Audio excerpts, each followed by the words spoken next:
welcome to the Southwestern PA Business Podcast. I'm Mandy Pryor with the Southwest Regional Chamber, and today I'm very excited to bring on Lynn Berry of Bridge Insurance Group, who's going to tell us a little bit about what she does and what makes it exciting. So welcome, Lynn. Mandy, thank you for having me. I'm so excited to be here today. I know, and a lot of people out there know you, but I want to make sure that they know your story and why you're doing what you're doing, and then get into it and get into the things that we might not know about what you're doing right before Medicare season starts, right? Correct. Oh, yes, we're going to be coming up on that.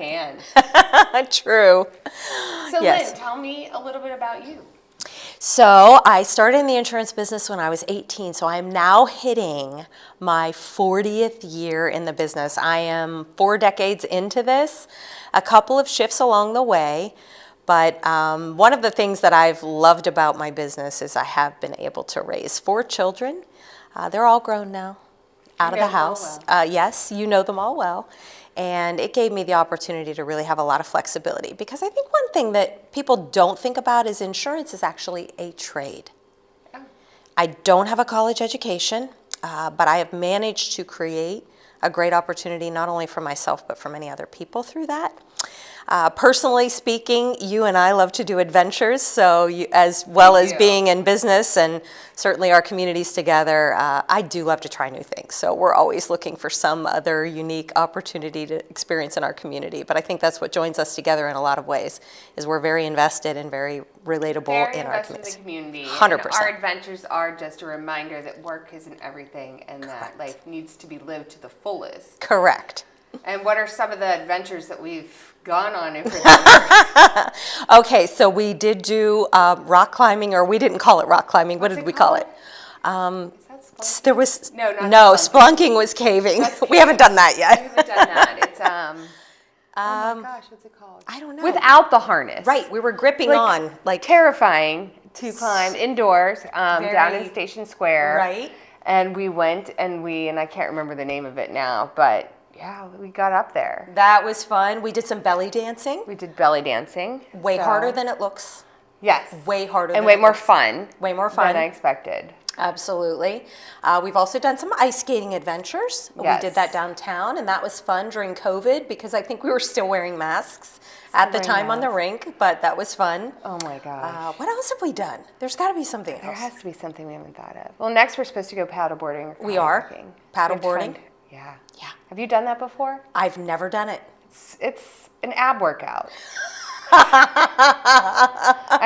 We did, through the chamber, we did adventure networking, and I've gone out kayaking before, but that was the first time I tried paddleboarding. And if you guys know Maria All's house, she was on the paddleboard with me, and she kept floating away. And she ended up like all the way on the side of the coast, entangled in the fisherman line. No. Laughing. I mean, we laughed. She did push-ups on her, she's a fitness guru. Yes. She did push-ups on the paddleboard. So. Of course. So we have to get you out there. 100%. I'm ready for it. It's fun. It's just about balance, which is what life is about. Yes. And then, using your core to kind of help you stand up. Yeah, that'll be I couldn't imagine interesting. those people who do it and do yoga on them though. That's some talent right there. Especially if there's waves. Like I feel like if there's movement, Or that's a whole current. different, yeah, exactly. Yeah. So we do love that, and we love to live life to the fullest. I love to travel alone. I've done a lot of that over the last couple of years. So I kind of pick a city. My son's a professional drummer on tour. So I pick a city I've never been to. I choose it, and then I build a little vacation around it. So I go see him play, and then I experience that city. So I got to do Denver last year. I'm going to do Minneapolis this year and go to a place called the Apostle Islands and do some kayaking up there. It's beautiful. Lake Superior, I think, is going to be just a gorgeous trip, and it'll be in September, so that'll be fun. So that's fun. I said to myself this year I was going to travel more because I have not traveled as much as I had hoped for, and because I lived in South Florida, it's like a transient town. So most of my friends don't live there anymore. So I have friends in Austin, I have friends in DC. I have friends, scattered throughout the country. So it'd be fun to go see them and see where they're at now that we've all moved on from our Floridian days.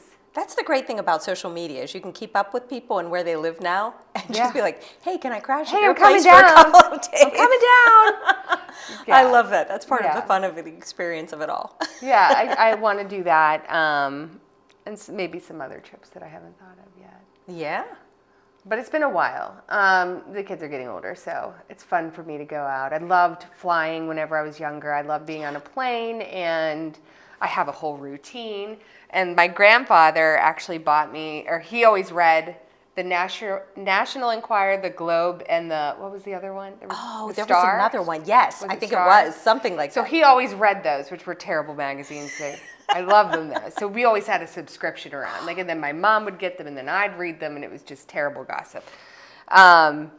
But in the back of them, they have these crossword puzzles, I remember that. and they are plane friendly. They last exactly like I try to get them done in the 2 hours it would take me to fly to wherever. So I'd sit there and try and outrace myself. But I have my little routine, and like if I go to Atlanta, I get a massage.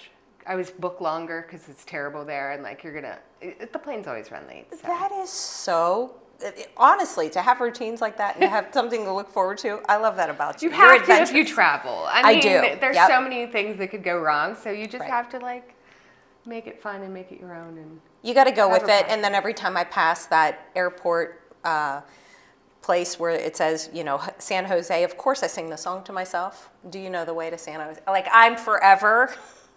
I'm a comedian in the airport. I'm not funny any other time, but in the airport, I am hilarious because I'm off the clock. What am I going to do except make jokes and have fun with people? So that's always good. That's fun. This last weekend, I will tell you, we sponsored the National Wiffle Ball Yay. tournament. So it was held here for the second time in Canonsburg, which was great. Jacob Davey is one of the local guys that does this wiffle ball league. And probably 8 years ago, he called me and he said, hey, would you like to sponsor our wiffle ball league? And I was like, there's a wiffle ball league? I didn't even know. Who thought? I never thought there'd be a wiffle ball league. And it was like $50 at the time. So at that point in my business, that was probably the only sponsorship I could afford. So it was great. I said, absolutely. And we came down, we cheered on the team. We gave away some, I don't know, food or backpacks or something. And the team just began to love us. So they've grown and grown and grown. And his reach has now extended to where he's noticed by the National League. And then ESPN Plus came to film the championship game. But we spent the weekend at the field just watching these boys just have so much fun. Sponsorship's gone up a little bit, but those are fun things for me too. And then, of course, just the wild stuff of throwing out the first pitch, which I did throw a strike. Thank you very much. Did you? I did. I'm very proud I worked of you. very hard at it. I trained all weekend with all these Did guys. you? I'm like, show me how to throw this wiffle ball. It's harder It's a because little bit different. You have the to throw it air. a lot harder, right? 100%. Well, you actually have to throw it a certain way because of the holes will catch it and make it move. So there was a lot of practice involved. It's a wiffle ball technique. And then I sang the national anthem. Very last minute, they asked me to sing the national anthem. So I'm excited about that. Is a little side gift that I have. I've done it in multiple locations. I'll be doing it again for Veterans Place. Their cornhole tournament. It's that high note.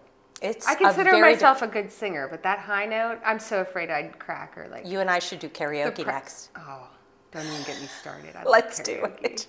But I don't know if you saw, and I never imagined that I'd be able to bring this story up because I am still gloating in my heart right now. Tell me. But I just posted online. I brought my small child to the park. We walked there, and we found a football on the basketball court. Oh, wait a minute. I heard the story, but please tell it for the audience. I have to share this. This is a I great was alone story. with my 5-year-old who Great was story. busy trying to put a scooter down a slide. Like, he did not care what mommy just accomplished. And so I found this football on the court, and I started tossing it in because I didn't have my basketball. I have a basketball. And I used to play a lot of basketball with the guys who I grew up with because I Didn't lived know in the that. middle of the sticks, and like that's all we could do is play basketball and badminton. And they were 6'2", and I'm 5'2", and I probably annoyed them all, but whatever. Thanks, Clinton. Anyway, so I went and I got them in right away when I was close, and I was like, "Wow, it's a football. It's smaller than a basketball."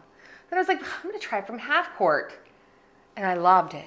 It was beautiful, and it went right in. I mean, and I literally jumped up like it was a trick shot. If you've seen it on Instagram, I'm like, trick shot! And no one was around. Like, it's this park in my neighborhood. Are you sure there were nobody. no cameras anywhere? I feel like there's like a neighborhood right there, and I feel like they all should have come out of their house to congratulate me. Yes. Because I was like, it's hard enough for a girl with smaller hands to throw a football. Throw a football. You got to grab that. Yeah. Yeah. Oh, I wish I could have seen that. So you're throwing for, strikes at wiffle ball. I'm throwing footballs into a basketball hoop. We're secretly athletes. Yeah. You think we're in business, but we're really just, We're athletes on hold. We're waiting for our big contracts to come Were you through. athletic growing up? 100%, yeah. Loved it. I did every sport. I was such a, I wanted to be active all the time. I was gymnastics, I was dance. Me too. I didn't do a lot of organized sports, but my brother taught me how to play baseball, and we played badminton, and my grandmother played basketball, and we swam, and so we were always moving. Yeah. We didn't have the internet.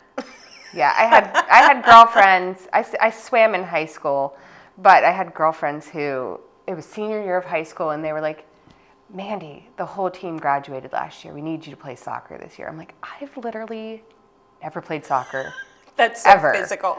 It was so physical and demanding. Like, just the training leading up was like intense. It was like, go run 2 miles, and then we're gonna do squats and lunges in practice for like 3 straight weeks. I mean, I had shin splints because I went from like, okay, and you were young. I was, yeah. Oh, I know. It was like, anyway. But so then I'm like, yeah, I'll be on the bench, right? I don't know what I'm doing. My friend had played since she was 3. She's 3 years old. I didn't even know the rules. I didn't know the rules. They're like, do this. I'm like, oh, okay. Okay. So I was supposed to be like center mid, or like, they put me in defense. I was sucked. And so they put me in center mid. I'm like, okay, so I just run a lot. That's what center mid does. Okay. So the girl who was the starting center mid, she was a sophomore, tore her MCL. They're like, Mandy, you're going to be a starter. And I'm like, oh, okay, this is going to go well. Right. And I got better. I mean, my awards were most inspirational and most improved. And so you know what? That's I played really good senior night. Like, I played good for, but I don't play soccer now. I'm not, no. So here's one of the questions that was my I'll ask sport. you now. Yes. Because it does seem that neither one of us have the kind of that fear of being embarrassed or not doing something well. I'm okay to step into things that I don't do well. Me too. And figure it out. So how do you, now that we've talked about everything else, how do you do that in your business? Because I think you can help people out there grow their business from scratch. And there's a lot of entrepreneurs out there, and a lot of people are starting from their own minds and what they want to do rather than having like a formal, and I think entrepreneurs are like that. They're not as formal going into what they're doing. They just have a brilliant idea. Right. It's less about, and I just shared this with my best friend yesterday, it's less about your product. It's less about what you're selling. It's less about what you're doing. It's more about who you are. Yeah. So the biggest journey that I've had to take being an entrepreneur is figuring out how I could become something that brought value to wherever I was. And I'll tell you the story of my very first critical sales call. I was young, and back in those days we didn't have any type of restrictions on who we could call. So I remember my branch manager at MetLife said, do you want to work the business market or the individual market? Well, I'm 18. I'm like, I think I'll start with individuals. Yeah. I don't even know what insurance means right now, or a deductible, or any of the, nothing. I knew nothing. Yes. I had a license, that was it. So I knew better than to start in the A's, because I figure every other agent that ever started called the A's. So I flipped open, ended in the F's, and found my first call that I got an appointment with was Fleshman. And I don't know if any of you remember, but there was Fleshman's Margarine. Oh, okay. So this was the legacy. He was one of the Fleshman people. I remember driving to his house, and it had this big circular driveway, and to me it was a mansion. I don't know what it was, but I was so intimidated. And the entire time I talked, I kept gagging because I was just so nervous. And I got through what we called a personal risk management. I asked him all the questions, and I had no idea what we were going to do with that information. But I remember running back to my branch office and handing it to my branch manager and saying, I got it done. We never got the sale. But I think to that day how That's a big nervous first call. I was. Oh, it was huge. Oh my gosh. Huge. and You're how expecting to go to like right. any Jim and Susie on the Jim corner. and Susan's right? house. Not We're going to sell a small life insurance policy. No, this guy had millions, so I don't know what I was doing there, but cutting my teeth there and then I kept doing it. And then now I tell people there's no way you don't get the equivalent of a PhD. We have YouTube, we have podcasts, we have every mind imaginable available to us. And I am a junkie for knowledge. Me Not too. knowledge to stuff it in my head, because I have no aspirations of being on Jeopardy and winning. What I want to do is I want to figure things out. Most importantly, me, how I function as a person. What keeps me going? What areas do I need to improve? What areas am I excelling at? And how can I bring that to other people? So most of what I feel like I've done in the insurance business is take really complicated, ugly, nasty, boring things and either simplify them or make them palatable. Yeah. One thing that happened once in my career, I came out of my office and I was meeting with a gentleman who was retiring, and he popped out of the office and my rest of my team was there, and he goes, "She makes insurance fun." Not that I do, but there was some element of that where he felt like not overwhelmed, not tons of legal garbage, not, overwhelming Boring concepts. I'm so confused. I don't know how this works. I'll simplify until they understand it. Well, So that's a important. gift I've developed. I mean, if they say, like, if they're writing for the news, they are supposed to write between a 12 and 15-year-old's brain. I did not know that. Because that is the average of what people can take in the news. Not necessarily their intelligence level Sure. by any means, Right, I but get that's that. the audience you're supposed to reach when you're writing for the news. That is simplified to that point, so then the majority can understand. Yes. Because and this is something I struggle with, especially even with my board. Oh my gosh, thanks board. We love you. It's all in my head. Right. And I understand everything that I'm doing. And like, not everything, but I get where I'm going, I get my motives, I get what I'm doing and why I'm driven and what I see in the future and what my 5-year plan is. Whereas other people don't, or they don't get it because they don't think like me. We're all very different. So that's, I think the difference is people learn in different ways too. Like some people 100%. write everything down when they learn, I had to write everything in class. Not that I read it later, but it would put it in my head. Correct. So I was always writing. And so that helped me to memorize the information better. And if I just sat there and listened, half of it'd be here. Gone. And then I'd be like, oh yeah, I gotta do that laundry later, and I have to go do this later. So it just depends on how you're educating yourself, how you get educated, and especially the client. I'm a note taker, so there are many conversations, even if it's just a personal conversation, where if you've said something important, I'm going to stop, let me write that down, let me put it in my notes, because that's me. I'm the same way. I like that actual action of writing what I'm hearing, and it somehow lodges it deeper in my brain. And part of what we do, and you're in the community as well, is we do have to interact with a lot of different personality types Absolutely. and people. So that's another skill I've tried to develop. I don't know that I'm great at it, but I do feel like in '85, when I started in the business, we didn't care too much about emotional quotient. It was, hey, sell, and that's what you do. But it was very different back then. Very too. different, very different. So when we're navigating in today's society, you might have 20 people on your team and they all have a different personality, a different motivation. They like to be spoken to differently or given different tasks in different ways. So I'm on, my new podcast journey has been storytelling. Yes. I do think that stories do kind of resonate a little bit more with people than actual facts and figures or whatever. So I will always try to come up with an illustration to explain why I've said something or explain why I wanted something a certain way. So I think both you and I are always communicating, always needing to improve that skill. So again, podcasts are great. YouTube is great. I'm learning all the time.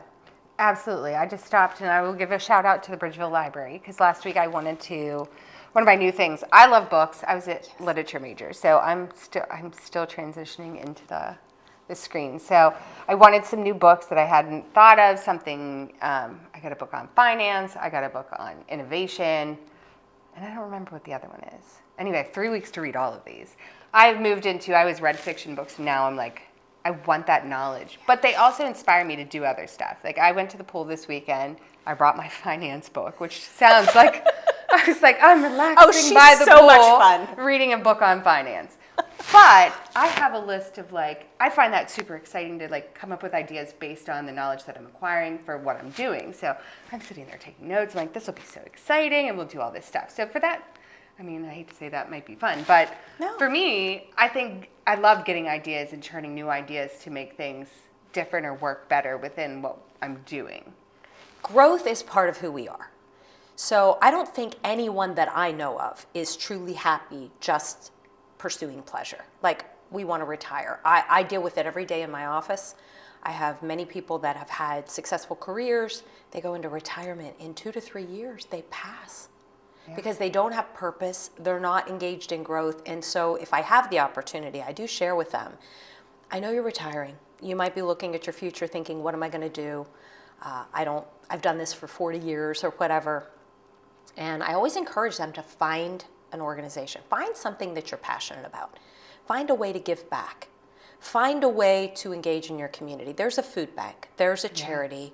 There's something. Or there is a mom that is like me. I had 4 children. I'm just going to the store.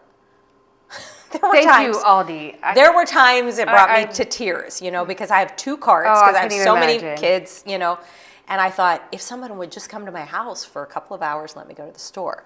So I think our engagement and purpose and our engagement in community and with people, I know we have a lot of mental health issues, and I don't think that's the be-all, end-all, but I do think when we stay engaged and we stay growing and we stay purposeful, that we do alleviate a lot of those concerns. Because, I mean, my predisposition is to never leave my house. I would sit on my couch all day in my pajamas and do nothing, and I know you may never think that's who I am at my core, but there's a way to isolate, and some days I'll just be at home for like a whole day, and it's like, this was great. I love this. I want to do this every day. But ultimately, the end of that is never healthy for me. No. I mean, I usually am busy because I have the little kids running around. You do. But on my other weekends, I've tried to now take a day off, other than the pool and the finance book, but like take a day off, because I won't. And I'll like clean, and I'll steam clean the rugs, and I will do all the things. Then I'm like, well, I have this, and I have to go get groceries, and then there's that birthday party, and then there's this, and then I'll work, and I'll just, I kind of am like an Energizer bunny. But I realized I was burning out a lot from that too. I was like pushing too much. So I had to take a step and pull myself back from that mindset, and that's not going to help me do better. That's going to help me not relax. Correct. And you cannot do good things without a relaxed mind. So, I mean, macrame to me is very relaxing. As you know, someday I'm going to take off, do macrame on the beach with my... I saw your big, beautiful recent creation. It's lovely. Thank you. It's enormous. It's enormous. It has a friend, and like per who I am, I'm like, okay, I'm going to give this to you. It's free. Okay, yeah. They're kind of pricey to make. They are. And I had to go all the way to West Virginia for the wood. It's a whole thing. So I'm like, this person is at a camper. And I'm like, you're going to take this to your campground. And they have all that stuff up there. Everybody has it's kind of like all fun stuff. Yes. And I'm like, so hang it on your porch. If anybody asks, send them to me. Send them to you. And I go, That's business. You get 10%. I know. You're sewing. I'm indirectly selling all my macrame so I could get that beach hut with the pineapple drapes and the steel drum band and macrame on the beach with my palm tree hat that I'm going to create too. I'll come down twice a year and sing karaoke. Well, and then you know what'll happen. I'll franchise it. Right. We'll be in some other business venture. Like 80 people. Like, well, if I'm doing this, all the way down the beach. Yeah. Yeah. It'll be a whole thing. We can't just sit still. But that's where I do believe you and I are similar, and your impact in the community has been tremendous. As is when yours. I think of how you've started with your one chamber, and then joining with another chamber, and then partnering with Wheeling, and then we've got all these tentacles out, because it is really community. And I love the fact that it is a chamber of commerce, and you've made it that. You've really structured it to where we get to know each other in business, but there's also enough personal trust built. That's important. Because you don't want to do business with just the big name. I always say sometimes with insurance companies, I'm not mentioning any names, but the reason you know their name is they do the most advertising, not because they have the best products, maybe not even because of whatever. Their differentiator is they just keep pushing their name. So I do think there's two ways to do it. There is the advertising aspect, and then there's the community engagement aspect. Yes. And as the chamber's grown, I never want to lose personal touch. And I know that's going to be more and more difficult as we've progressed over the years, beyond what I ever thought whenever I took this position. But I always want to be a community-oriented chamber. I always want to interact directly with my members and like be their text. Like people text me, yes, hey, by the way, and I'm like, yeah, what can I do? I mean, I want to help. And people tell me very, very, and I'm sure on your side, very personal things. Yeah.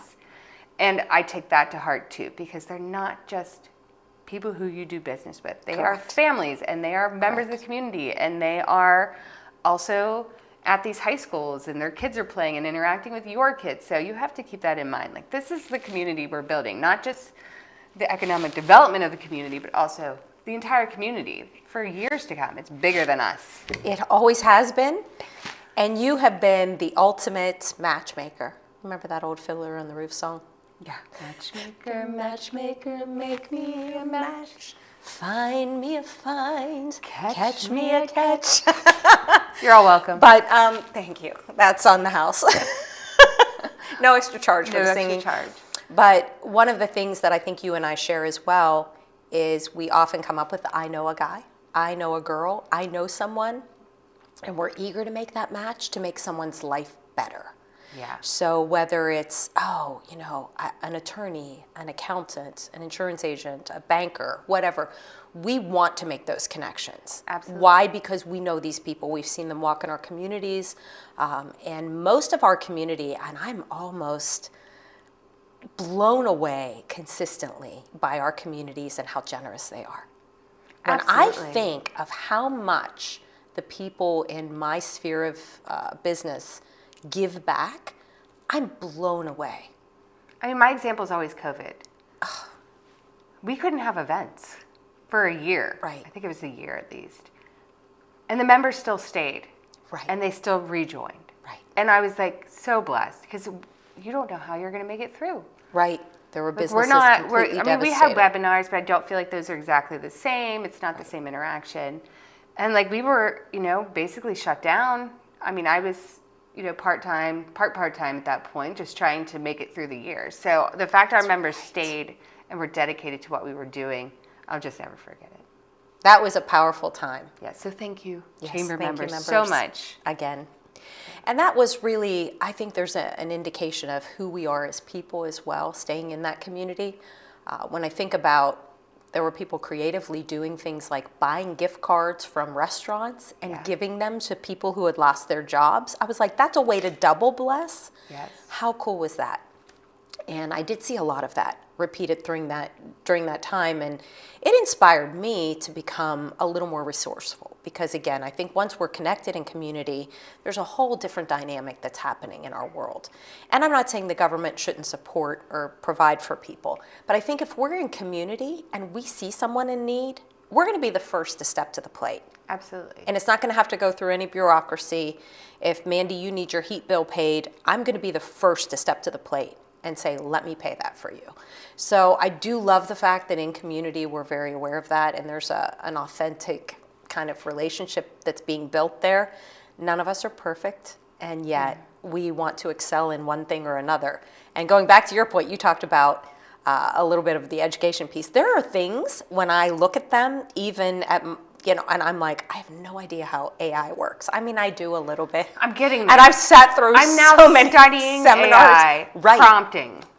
Right. Huge. It's huge. Study AI prompting. But there is a huge factor of intimidation there. Just like when they start talking about certain things, if you start talking to me about certain ways that machines work, I'm like, I don't know what the pulley does. I don't get any of it. You didn't take woodshop? But it all works, and it makes that thing happen. But you're not supposed to be the expert in that. No, you're right. So I think that's why there's other people out there to think that way. And my example is always, I watch this Netflix show, and it was the difference between men and women. And this doesn't go across the board, obviously, but the difference between men and women. And the first exercise was they had a man and a woman on the side of a partition. They were given a list. They said, read the whole list through and then get started. So the man and the woman are there, and they're reading off this list. And immediately the man gets up, starts running around, doing silly things like putting on a costume and like moving his chair and like doing all kinds of funny stuff. Whereas the woman read through the list, and then she sat there and did absolutely nothing. At the bottom of the list, it said, if you have read this entire list, just sit in your seat and do nothing. Aha. It's very interesting just to see the man was like jumping in, I'm going to get this done, I'm going to finish everything. And they did a few studies where it was like more or less that's what happened each time. Yes. So then the next one was, okay, so here is a car. You'll love this because we'll relate to this. Love cars. Here's a car. It is stuffed with stuff for like all kinds of things in the trunk. Like the entire trunk there's not an inch of space in it to put anything else in this trunk. It's jam-packed with stuff. So they had to unpack the trunk and then repack the trunk. And there was like not a woman who could do it. Oh my God. The women were like still trying to put stuff in there and just, So it was so funny to see that's how men's brains work differently than women. And I would love to study that more. Yeah. Men can configure this trunk and the spatial reasoning behind putting things in there and having the logistics of it all work out. Whereas women are like, okay, can somebody else drive? Just do this. Can we get a bigger trunk? Right, let's just rent another truck. We'll just get a bigger car. We'll solve it. It'll be easier. We'd be shoving it under the front seats. You're like, well, you just put that on your lap for this next We're holding 9-hour car trip. It's fine. I mean, we'll get it done. I love that. Yeah, because I think there's, a negative implication of men and women being different. But I'll tell you what, I embrace it. I am a woman-owned business. However, I consult with men regularly, multiple times a week. Absolutely. Because their ability to cut through the emotion in situations is unprecedented. They will look at a situation where I might be feeling some kind of way about it, and they'll just streamline my response to it, and it's so effective. I don't know where I would be without the men in my life. And the mentors that started with me 40 years ago, many of them, some of them are still in my life, so I think about how much I've been impacted by that. The benefits to having a female in an industry like mine is while it's male dominated, I'm not like, oh, we need more women. We do. I think we need professionals in every capability because our trades are going by the wayside. We don't have enough electricians, plumbers, carpenters, HVAC people. We don't have enough insurance agents. That's another trade that's getting eliminated just by virtue of the fact it's not being promoted as a good career path. However, I feel differently about that. But when I'm considering who is successful in this business, it's mostly, I think my success is based on education because I don't have the ability to cut straight through and be that salesperson that a man could be.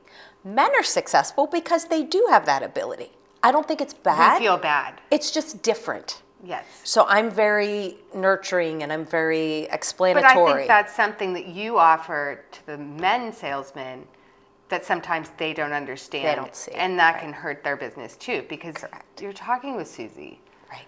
And Susie's like, but, she's coming from the heart, whereas the husband might be like, all right, what's the deal? What's the bottom line? What do I have to pay each month? What does it cover? My old plan did this. You can just imagine that guy. Exactly. I can do this. He's been in my office. And you're like, look, we're going to take care of you. And to Susie, it's okay. Here's how this is going to work, and they need, I think men need our empathy and emotion just as much as we need their, okay, quit being so emotion driven when making a decision. Because we're like, but I feel bad. I don't know how many times a week I say, but I feel bad.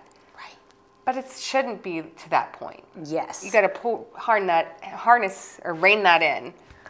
I don't want to say I've mastered it, but I've gotten pretty good at, if I'm sitting there with the husband and wife, the wife addressing her concerns. If you have chemotherapy, it's going to pay this much. This is going to be your only out of pocket, whatever. That's her concern. Mm-hmm. It's the I'm facing cancer. I saw my mom go through it, my sister go through it. What does this look like in a real life situation where he's going bottom dollar? And I'm like, yes, it's $40 more a month, but that's covered at 100%. Yeah. Boom, boom. And like then, I'm bringing able in to the statistics of it too, saying, Exactly. and this is the chances of you actually Exactly. having this, and this is why. So I do, and I bounce back and forth. I really am Right. conscious of who I'm speaking to. And it is not just one sale, it's always a dual sale in that situation because you are addressing the concerns and fears of each person and their capabilities to absorb the information. So there is always, communication is key. And that might flip at home too, because you might have a more dominant woman in Correct. presence to the male. Right. So she's Correct. the one making the decision at the end of the day. She's gonna be like, yeah, okay, Correct. tell me what's going on. Yeah. He's like, oh, all right. I'll We sign. met them both. You met them both. Whatever Right. she wants. It's Whatever very, makes her happy. very interesting. It is. It is. So so tell me a little bit about the insurance and what kinds you cover so we can inform them what you do specifically so they can reach out. So when I started this company, my specialties were really life insurance, health insurance, and Medicare. Those were my 3 pillars.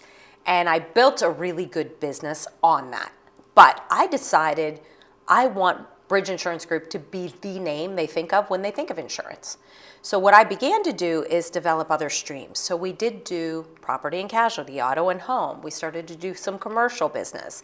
We started to address the long-term care epidemic because that is something that's going to impact over 70% of us, which is wild, whether it's going to be our personal stay in a skilled nursing facility or whether it's going to be a family member. That is bleeding people dry financially, and we have to address it. There's multiple ways to do that. But then we also started to deal with disability and dental and vision and all these other products, and I began to slot people into different segments so that when you call our office, we're going to be able to come up with an answer. And if we're not, the partners that we work with have hundreds of years of experience in the business. So our P&C partner is over 60 years in the business. Our big life insurance partners are cumulative over 100 years in the business. So we've got all this deep resource to be able to go and say, if we don't have that answer, we're going to be able to facilitate that answer. And we like the one-stop shop. There's nothing worse. I've done it. Than going online and shopping for something or looking for something, and you are inundated with aggressive salespeople, and everybody has the best product, and don't talk to that company, talk to us, and everybody says, who's the best company? They all are. Just call them. They'll tell you. Yeah. But if you come through us, we're a conduit to be able to get you all of those opportunities with one phone call. So one of the things that I do love is and I'm raising up some new agents. I just have a few newbies on the team. We have some young people in their 20s. We have agents in their 60s. So we've got a wide range of ages and capabilities. But we do want to be able to offer everything. So when you come to us and you say, hey, I want to pull up my insurance junk drawer. I want to dump it upside down, and then I want to start looking at each piece of it. We are often able to find an area where you're overspending and reallocate that premium to something that's more fit for you. We don't even want to look for new premium typically. We want to look at everything first, let us streamline it, because products are always improving. And often premiums are improving based on whatever the actuarial tables are or what the risk is on that particular thing. We do see a lot of things coming up, and we're going to be very honest about the health and Medicare markets are going to be impacted this year. We're already doing our trainings. We started those back in That's important. the beginning or in the end of June. We've already started. We're looking at legislation. We're going to be looking at all the costs associated with the changes, and we're going to be postured to help people through that. So we do not charge a fee ever. All of our products are fee-free. We are commissioned on the companies, and we do have 120 plus companies under our roof. So we're able to access most of the carriers that you would be interested in having. So that's kind of the global piece. So that's nice. It's like you get to shop for them. Yeah. You're like their personal shopper. One call Personal does it all. insurance shopping. Personal insurance shopping. Shoes would be easier. But I'd want so many. I know. But we do like to custom design the fit, you know. Yes, exactly. And that would be great, wouldn't it? There is not a one fit for all, and I do think everybody says they have a customized approach. No, we really do. And I tell people, if you want fast, call the internet. You're going to get jammed into something. It may not be what you need or want, but you'll get it done fast. If you want it done properly, call us, because we're going to do the research. We're going to do an intake call. We're going to ask you tons of questions. We're going to set up an appointment with one of our qualified agents. And then on that appointment, you're going to be given some options. And there might even be a follow-up call or two until we get you to your final result. But we're not going to take it quick. We want you to stay our client forever. That's great. Well, you do so much. And I know that you are leading into a very busy season, as always. We are. But I think that you really do take care of your clients, and you have a great team, and they're so fun to work with. And I mean, it's like a joy to walk in there whenever I go. I mean, tornado in, I should say. I love it. When I hear your voice down the hallway, I'm running out. I mean, I don't think anyone misses whenever I walk into a building. No. I don't think I'm, hi, I'm here. Not timid, Everybody. not shy. No. I love that. Yeah, and you've been a big part of the chamber for a long time, which we always appreciate, and I think we have big things to come. I mean, having a good insurance companies and good members and good people for our community, I think is so important for all that we do or we're trying to do. And so looking forward, just keep doing what you're doing. And I love that you're bringing in these young professionals, females. I mean, no offense to the males now, but like I met them. That's why. Right. But it's kind of like you're doing for them what you did for yourself. Yes. You're like, here's why you should do this. Yes. Because it's important. And I only wish that I had a mentor whenever I was that young to help guide me into like different fields. Wouldn't that have been something? I was just like the years I graduated from college, I'm sure like most of the people out there who are graduating were all like, wait, right. Well, what do we do? And I nothing to say against my university, but we had a mentor there. Mm-hmm. I was like, I didn't get a job out of college. They didn't really tell me what to do. They're like, okay, bye. I'm like, thanks so much. This has been great. So it's just, taking off on your own and trying to figure things out. It was harder than it needed to be for me because of that. Yeah. So yes, I do want to provide resources, but I feel like what we do in the insurance business, and I've joked about this. As a matter of fact, I had a conversation yesterday with someone. If you get into the insurance business and you don't stay in the insurance business, the skills that you're going to pick up are unbelievable. Honestly, Lynn, I think that I could take you and be like, all right, Lynn, you're done with insurance tomorrow. Here's this industry you're going to go in. And you're going to run it. Whatever company. I would figure it out. Nail files. Yeah. Don't ask why I picked that. You're going to create and distribute nail files to everywhere. Everyone. Very high-end nail files. Very high-end. Sparkles. Have to be a little bit. Yeah. You're going to do this. I think that you are the type of person that would immediately start learning, immediately start getting into that industry, be able to do it, and probably improve sales all over.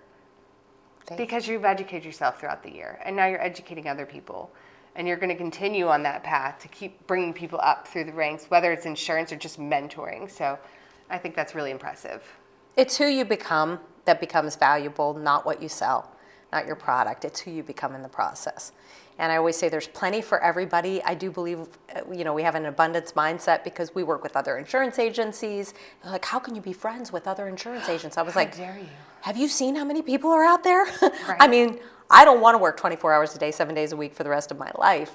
There's plenty for everyone. So sharing and being encouraging and supportive of each other's roles in business, no matter what it is. And then when that person comes to you and says, listen, insurance isn't for me. I can't.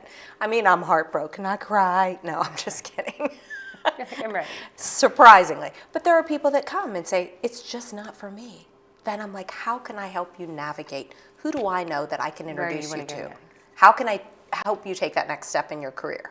So that's where the generosity pays off. And you're very much part of that because your whole community that you've built through all these chambers and all the community work that you do is very abundance-minded. And we share and we enjoy and we support and we encourage and we buy from each other and refer when we need to. So thank you, Mandy, for all you do. Adventures of Lynn and Mandy. Adventures of Lynn. Can't wait to see the next one. I know. Paddleboarding. It's next. Okay, speed round. I haven't done this for a while. Okay. It's been enjoyed. Oh, All right, my. so Hopefully I can keep up. favorite food? Oh, my goodness. Favorite food is probably going to be steak. A really good steak. Yeah, that sounds good. Favorite coffee mug that you drink of? Oh, it's a nice thick one, and it's that like the speckled ones that look like camping mugs, but it's ceramic. Oh, it's so big, and it holds so much. It's the one. Yeah, but it doesn't let the heat go through, so I can set it on my lap while I'm reading my book. Everybody has a favorite coffee mug. It's true. I have ones for different days of the week. Like mine all have to be ceramic now. Yes. And like a little artsy looking, or Oh, I don't know why. all right. I'll keep have that a in very- mind. I did bring her a big I did not mean to even. No, I know, but it's, you know, See? it's not the most, it lets the heat through. And I get to have protein while I'm You here. do have She some knows protein. I'm big into protein right now. You probably will not eat properly unless I feed you today. It's true, right? I did pack a lunch today. But I have to have two, so that's a hard thing. I have a day till 8:30, so I'm like, wait, I have to pack one lunch, and then like 3 snacks, and then another mini dinner, because then I'm couple going to eat snacks. there. So these are going to be great. Good. I'm going to keep one. I should keep a whole box. Anyway, yes. So, favorite animal? Favorite animal? Oh, I love dogs. I don't know if I should ask an adult this, but like I feel like you ask kids this all the time. What's your favorite animal? I love dogs. I do. I think they have such a personality. Favorite vacation spot? I love the mountains. Put me in a cabin by the river, give me a kayak, a canoe, a bike trail. I am in heaven. Love it. And last one. Favorite movie? I love Cool Runnings. Cool Runnings. It That is an very old movie. inspirational. I've seen it. But I know, like, those guys came from behind. That's been me my whole life, you know.